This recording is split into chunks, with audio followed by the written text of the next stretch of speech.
Hello friends, ഞാൻ ഷീബ ചേച്ചി. പുതിയൊരു വീഡിയോയിലേക്ക് എല്ലാവർക്കും സ്വാഗതം. ഇന്ന് ഞാൻ സദ്യകളിലെല്ലാം വിളമ്പുന്ന ആ കുറുകിയ പരിപ്പ് കറിയുടെ റെസിപ്പി ആയിട്ടാണ് വന്നിട്ടുള്ളത്.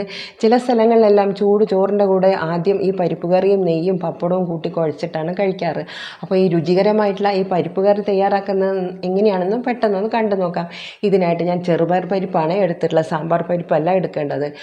1/2 കപ്പ് ചെറുപയർ പരിപ്പ് നമുക്കിതുപോലെ ഒരു കടായിലേക്ക് ഇട്ട് കൊടുത്ത് മീഡിയം ഫ്ലെയിമിൽ ഇതൊന്ന് ചെറുതായിട്ടൊന്ന് വറുത്തെടുക്കണം.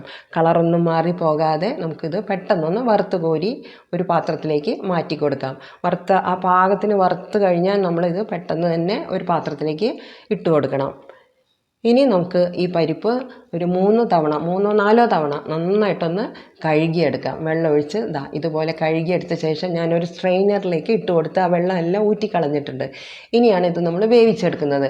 കുക്കറിൽ വേണമെങ്കിൽ വേവിച്ചെടുക്കാം. ഞാനിവിടെ ഒരു സ്റ്റീലിൻ്റെ ചീനച്ചട്ടിയിൽ വെള്ളം ഒഴിച്ചിട്ടാണ് ഡയറക്റ്റായിട്ട് വേവിച്ചെടുക്കുന്നത്. അപ്പോൾ 1/2 കപ്പ് ചെറുപയർ പരിപ്പാണല്ലോ ഞാൻ എടുത്തിട്ടുള്ളത്. അതിലേക്ക് 1/2 ടീസ്പൂൺ മഞ്ഞൾപ്പൊടിയും 1 ടീസ്പൂൺ വെളിച്ചെണ്ണയും കൂടെ ഒഴിച്ചു കൊടുത്തിട്ടുണ്ട്. ഇത് വേകാൻ വേണ്ടിയിട്ട് ഞാനിവിടെ ഏകദേശം ഒരു 2.5 കപ്പ് വെള്ളമാണ് ഒഴിച്ചു കൊടുത്തിട്ടുള്ളത്. മൂടി വെച്ച് നമുക്ക് ഇത് നന്നായിട്ട് വേവിച്ചെടുക്കാം.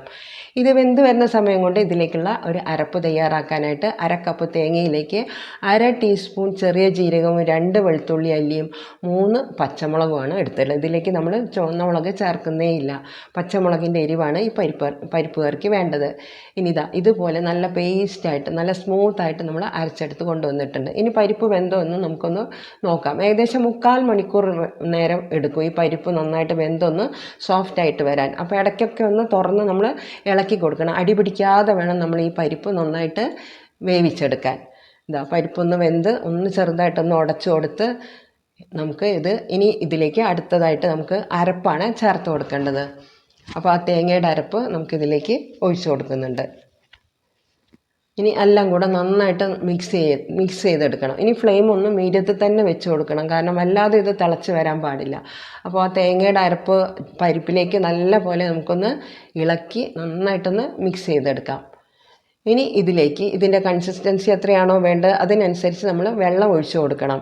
അതായത് ഈ പരിപ്പ് കറി വെന്ത് കഴിഞ്ഞ് നമ്മൾ തണുക്കുമ്പോഴേക്കും ഇത് പെട്ടെന്ന് തന്നെ അത് കട്ടിയായിട്ട് വരും. അപ്പോൾ അതുകൊണ്ട് ആദ്യം തന്നെ നമ്മൾ പാകത്തിനുള്ള കൺസിസ്റ്റൻസി ആക്കിയെടുക്കണം. ഞാൻ ഇതിലേക്ക് വീണ്ടും ഒരു 3/4 കപ്പ് വെള്ളം കൂടെ അതിലേക്ക് ഒഴിച്ചു കൊടുത്തിട്ടുണ്ട്, മിക്സിയുടെ ജാറ് കഴുകിയിട്ട്. ഇനി പാകത്തിനുള്ള ഉപ്പ് ഇട്ട് കൊടുക്കാം. ഒരു മീഡിയത്തിലും താഴെയുള്ള ഫ്ലെയിമിൽ നമുക്കിത് ഇളക്കി കൊടുത്തുകൊണ്ട് ഇത് തിളപ്പിച്ചെടുക്കണം. ആ തേങ്ങാക്കൂട്ടും കൂടെ ഒന്ന് വെന്ത് കിട്ടണമല്ലോ.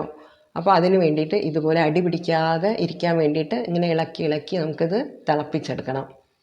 ആ തേങ്ങയൊക്കെ നന്നായിട്ട് വെന്ത് പരിപ്പുമായിട്ട് മിക്സായിട്ട് വരാൻ വേണ്ടിയിട്ടാണ് ഇങ്ങനെ ചെയ്യുന്നത്. അപ്പോൾ എൻ്റെ റെസിപ്പി ഇഷ്ടമായാൽ ഒന്ന് ലൈക്ക് ചെയ്യാൻ മറന്നു പോകരുതേ. കൂടാതെ നിങ്ങളുടെ ഫ്രണ്ട്സിനും റിലേറ്റീവ്സിനും എല്ലാം ഇതൊന്ന് സെൻഡ് ചെയ്ത് കൊടുക്കാനും മറക്കരുത്. പരിപ്പ് കറി ഇതിങ്ങനെ ഇളക്കി വേണം നമ്മൾ ചൂട് ചോറിൻ്റെ കൂടെയൊക്കെ അത് ഒഴിച്ച് നെയ്യൊക്കെ കൂട്ടി കഴിക്കാൻ വളരെ ടേസ്റ്റാണ്.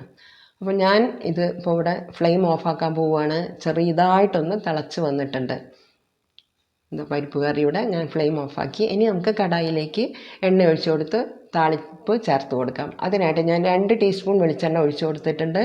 അതിലേക്ക് 1/2 ടീസ്പൂൺ കടുകും ഒരു 2 വറ്റൽമുളക് കഷ്ണം മുറിച്ചിട്ട് അതിലേക്ക് ഇട്ട് കൊടുത്തിട്ട് അതൊന്ന് മൂപ്പിച്ചെടുക്കാം. ഇനി അതിലേക്ക് കുറച്ച് ഫ്രഷ് കറിവേപ്പിലയും കൂടെ മാത്രം ചേർത്ത് കൊടുത്താൽ മതി. അധികം ഇൻഗ്രീഡിയൻസ് ഒന്നും ഇല്ലാതെ തന്നെ നമുക്ക് ഈ പരിപ്പ് കറി തയ്യാറാക്കിയെടുക്കാം. ഇവിടങ്ങളിലെല്ലാം ഏതൊരു സദ്യയിലും ഈ പരിപ്പ് കറി ഇവിടെ നിർബന്ധമാണ് കേട്ടോ. അപ്പോൾ ചെറുപയർ പരിപ്പ് വെച്ച് തന്നെ നിങ്ങൾ ഈ കറി തയ്യാറാക്കിയെടുക്കുകയും വേണം. ഇതെല്ലാം മൂത്ത് വന്നിട്ടുണ്ട്. നമുക്ക് താളിപ്പ് കറിയിലേക്ക് ഒഴിച്ചു കൊടുക്കാം. ഇനി അതിലേക്ക് നമുക്ക് ഒരു 1/2 ടീസ്പൂൺ നെയ്യൂടെ ഒന്ന് ചേർത്ത് കൊടുക്കണം. അത് ആ ചൂടായിട്ടിരിക്കും. താളിപ്പ് ചേർത്ത് ഉടനെ തന്നെ ആ ചൂട് തന്നെ വേണം ആ 1/2 ടീസ്പൂൺ നെയ്യൂടെ ചേർത്ത് കൊടുത്ത് നല്ലപോലെ ഒന്ന് മിക്സ് ചെയ്താൽ ആ നെയ്യിൻ്റെ ഫ്ലേവർ മുന്നിൽ നിൽക്കും. ഇവിടെ വളരെ രുചികരമായിട്ടുള്ള നല്ല ചെറുപയർ പരിപ്പ് കൊണ്ടുള്ള കറി ഇവിടെ തയ്യാറായിട്ടുണ്ട്. അപ്പോൾ അതിൻ്റെ റെസിപ്പി ഇഷ്ടമായി ലൈക്ക് ചെയ്യാൻ മറന്നു പോകരുതേ. പുതിയ ഫ്രണ്ട്സ് ആരെങ്കിലും കാണുന്നുണ്ടെങ്കിൽ ഒന്ന് സബ്സ്ക്രൈബ് ചെയ്ത് എന്നെ സപ്പോർട്ട് ചെയ്യണം. കൂടാതെ നിങ്ങളുടെ അഭിപ്രായങ്ങളും കമൻസിലൂടെ എന്നെ അറിയിക്കാൻ മറന്നു പോകരുത് കേട്ടോ. അപ്പോൾ ഇത്തവണ സദ്യയിൽ നിങ്ങൾ ഈ പരിപ്പ് കറി നിർബന്ധമായിട്ടൊന്ന് ട്രൈ ചെയ്ത് നോക്കി കമൻസൊക്കെ എന്നെ അറിയിക്കണേ. അപ്പോൾ താങ്ക് യു ഫോർ വാച്ചിങ്.